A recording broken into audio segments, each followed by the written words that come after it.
Hey, it's Kaufman is Alive. I look at comic books new and old. Today I'm looking at the two newest issues of X-Men, X-Men number 15 and 16. Got Ryan Stegman doing this awesome artwork on the covers here, and he does the interiors on issue 15. Nitho Diaz does the interiors on issue 16. They're two of my favorite artists, Ryan Stegman and Nitho Diaz, respectively. They're both definitely in my top 5 of current comic book artists right now, so I love them being on X-Men. I read their work when they were doing the artwork over in Donny Cates's Vanish. So really cool to see them come over to X-Men, one of my favorite properties. Always X-Men, probably my favorite Marvel team, just Marvel thing, period. So love the X-Men. And this is the only X-Men book I'm collecting though right now, and the Deadpool Wolverine book, if you count that as X-Men, which I would. But I had been reading the Uncanny X-Men as well, but I dropped that a few issues back. I noticed I've been finding a lot of those in like the discount bins, so I'll probably start picking up the issues I don't have in the discount bins instead of paying $4.99 an issue for the new ones, which is how much these issues both cost as well. This is going to be my main complaint about these books, is just the price and what you get for the price. Some excellent comic books. I really have no complaints about the quality of these books. There's great artwork, quality writing. The staples are staying in the spine. So quality-wise, the paper's good. Everything's cool. Just the $4.99 price. So I got two issues here, and they both are the same. 15 leads right into 16, and 16 would lead right into 17. And there's no real conclusion to anything going on in the plots of either of these books, but I'm paying $10 for both of these books. Just seems like a lot, and it's probably not going to get any better anytime soon, but just wanted to point that out. I would prefer if, $3.99 is pushing it. $4.99 for a monthly book. There's nothing even anything, special about these. They're not anniversary issues or foil covers or anything.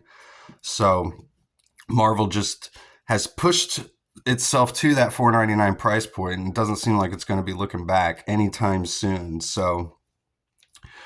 But this is Cyclops' team on this X-Men book here. And I would like the two X-Men teams to kind of get together already. Although I do like this team, I think more than the Uncanny X-Men team. But I would like to see Cyclops and Wolverine and Jean and Rogue and Gambit, Nightcrawler, Colossus, all those classic characters back together on the X-Men. That would be nice instead of having them all split up all the time. And getting Cyclops and Wolverine and Jean together, I think it would be an important thing. And, since we're talking about kind of Cyclops and relationships and stuff, Cyclops does have some sort of a flirtatious past with Psylocke, and they are always working together in this book here, Psylocke and Cyclops. They're kind of the co-leaders of this team in a sense, but Cyclops is pretty clearly the leader, but Psylocke is always right there as well as kind of a veteran voice on the team. So, but like I was saying, they've had a relationship together before. They're both hot, young, and single. I would kind of like to see them flirt with a relationship, so to speak, here in this book, but they don't really do that at all. So in this issue, there's a character named Piper Cobb who the X-Men have rescued previously. They thought she was a mutant, then Beast did some tests, found out that she's not a mutant, but we've learned that her mother, who gave birth to her, she was actually supposed to give birth to twins, but one of the twins ate the other, and the one who got eaten and absorbed into the other twin was the mutant, so she was like dormant. So when Piper, who's the little girl here, when her X gene activated her sister inside of her, who was like this dormant entity. And it has now escaped from her and entered the vessel of this Shi'ar Empire ship here. So kind of like brought this dead ship to life. Multiple inkers on this book too, and there's some really awesome inks in this book. Stegman, J.P. Mayer, Livesley, and C.F. Villa. Pardon me. And so she turns the girl turns into this giant monster. These are some really cool pages. I just love all the I don't know what else to call it. Just kind of like gritty inking on here, just like these dirty, fast-looking ink lines. Real dark looking inks too. Matched with some really bright colors in this book. It looks really great. And they're searching for Kid Omega, who disappeared in the Marauder crash. Their ship, the Marauder, crashed in a previous issue, so they're looking for him, and he actually doesn't show up at all. So they're getting chased by the giant monster here. They've got this new X-Man named Jen, who can like think about animal traits and then turn into them, something like that. But she can turn into like different animals, so she's their eyes over this whole situation here. The entity that came out of Piper Cobb has no like self-image at all, so she's just like this big clump of poo here. And Cassandra Nova, who is the main villain of this book, she's become the big bad guy of this book. She is in charge of this group called 3K, which is kind of a weird name when you think about it. Don't think too hard. They might want to think about changing that name, especially since she's a skinhead. But anyway, and one thing I noticed, this doctor at the beginning of this story looks suspiciously like Cassandra Nova. So, but that could just be the way the artist is drawing the doctor. It could just be a coincidence, but kind of makes me wonder, because now Cassandra Nova is trying to basically adopt this new mutant twin into her 3K group here, trying to convince her to continue to kill all these X-Men here. So they're trying to lead her away from the city, but then Cassandra Nova tells her to go back towards the city. So the X-Men are racing to action here. We've got Magneto, who's been confined to a wheelchair this entire series. And Beast's been doing some experiments on him to try and figure out why he's got this condition called RLDS, which is like a mutant disease that dampens his power, completely takes away his power, basically. So some pretty cool panels on these two pages here. Again, I love all the little detailed inks on this monster. He's got all these like scales on him and stuff. Looks pretty cool. Gnarly looking like shark teeth. I like the panels with all the Cassandra Nova heads here. She proves to be more powerful than Psylocke, as they're both trying to gain control of the giant monster. Because they realize she's just a kid, so they're just trying to talk to her like a kid.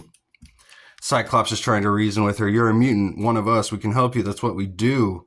And Cassandra Nova says he's lying. And again, I love these. These panels just look really great. This page is awesome. Love the inks on that page. There's another page back here. I think it's earlier in the book. Yeah, this one here. These are two really great pages as well. I love all the sound effects, thoom, thoom, thoom, going behind the panel borders there. Their little scooter down there being chased by this big giant thing.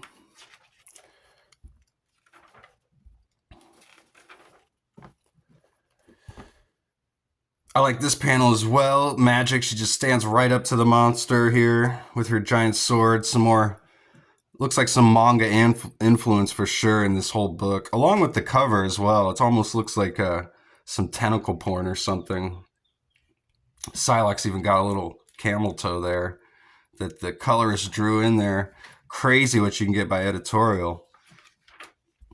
So, get back to this here. We got this guy named Wire. He's working for 3K, and he's actually pretty cool. I kind of like him.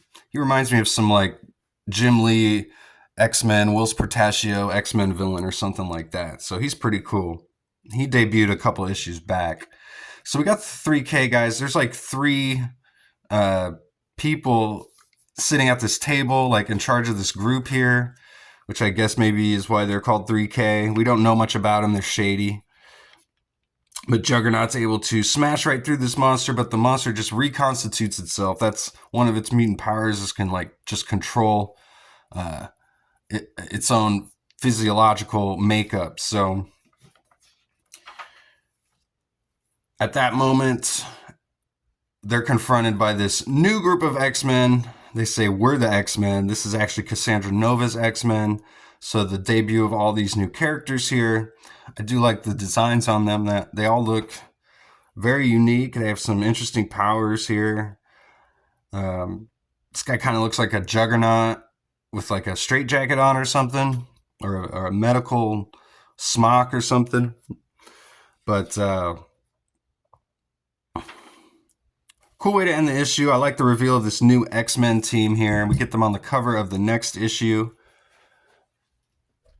And we find out that these guys are actually the same mutants we saw in the first issue of this X-Men series, where the X-Men were battling these mutants, these adults who gained mutant powers, but they all had like these AIM costumes on. They weren't in their superhero outfits yet. They didn't have their superhero names or identities at all.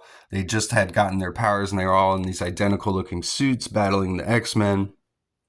And at the time when I reviewed that, if you go back and watch my review of that video, I said I would prefer if we actually had some new characters created instead of these like faceless bad guys that the X-Men were fighting. Well, little did I know, and maybe they didn't plan it this way, but it's what they've done now. That was all just a setup to introduce this new X-Men team here a year later, or they're claiming to be the X-Men. They've taken the moniker and they're basically challenging the X-Men for the title of X-Men. So, which is a pretty cool plot, to be honest with you. I like it. So we've got Constellation. She kind of looks like Storm. I guess she has like vague cosmic powers, we find out. Psycho Vor, he is a psycho, and he can get into your mind and eat your thoughts. Schwarzschild, I'm still not too clear on his powers. He's got some sort of black hole anti-gravity power here. Galadia, she's got like stone skin. Juice, you can probably figure out what his power is by looking at him and his name. And we got Time Bomb, and I think she's got like speed or explosivity powers or something like that. So, but I do like the designs on all these characters. They all look unique, like X-Men. So, a couple of the names are kind of weird though. Schwarzschild, what is that? So we get a battle here between X-Men and the new X-Men, the 3K X-Men. And some awesome artwork here. We got Nitho Diaz doing the pencils on this. He draws great hands. He draws an awesome looking Cyclops. He's keeping up with Ryan Stegman's design on this monster here. Doing a really great job drawing all the scales. You could barely even tell there's a different artist here. Both these guys are so skilled. So Magneto takes this shot. It's called DX, we find out. And it's dextroamphetamine X is what Beast says. And it's supposed to give him his powers back temporarily. We get the cool splash page here. I do like this business casual look on Magneto here. Beast is very proud of his work. But of course, there's side effects that we don't know about that are going to take their toll on Magneto. Really awesome double splash page here. Both X-Men teams battling each other. Doesn't get much better than this. This Juice guy seems such a weird power. I mean, not much different, I guess, from anyone who might have like a water power. But we get to see everybody in action using their powers. Again, some great pages. Just a action-filled issue, to be honest with you.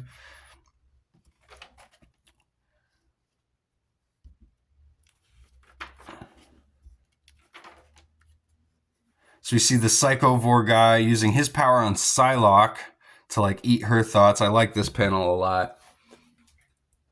The Psycho Vor, the guy, he's clearly not like a fighter, so he just kind of hangs back into the battle until they need him for this moment here. So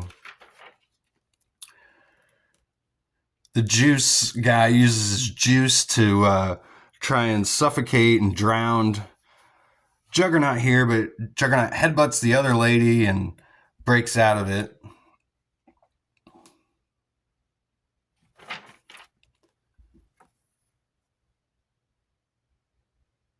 Some really great colors here as well. I love this down here. So the battle's getting a bit untenable here, a little bit out of control. Cyclops tells the team to regroup. We get these two great panels of the teams on each panel. Schwarzschild tells Cyclops this is a test. We're proving we're the next evolutionary step. And we see Beast explains that Magneto is using his mutant powers now that he's back, and we've got him in his full costume here. Glob makes a brief cameo appearance as well. I love Netho Diaz drawing Magneto. He draws an awesome Magneto. I can't wait to see the next issue. But we see that Beast explains Magneto has used his power to bring this offline Sentinel back on, and he's going to use it to battle the giant monster, and a pretty badass looking Sentinel there. So like I said, 2 issues, no real conclusion. They're both parts of a larger story, but some great artwork in here. Despite the price, I really recommend picking up these issues and reading this X-Men series. Highly recommend it. So thanks again for watching, and go check out my channel. I do post daily comic book reviews, and I'll see you guys on the next one.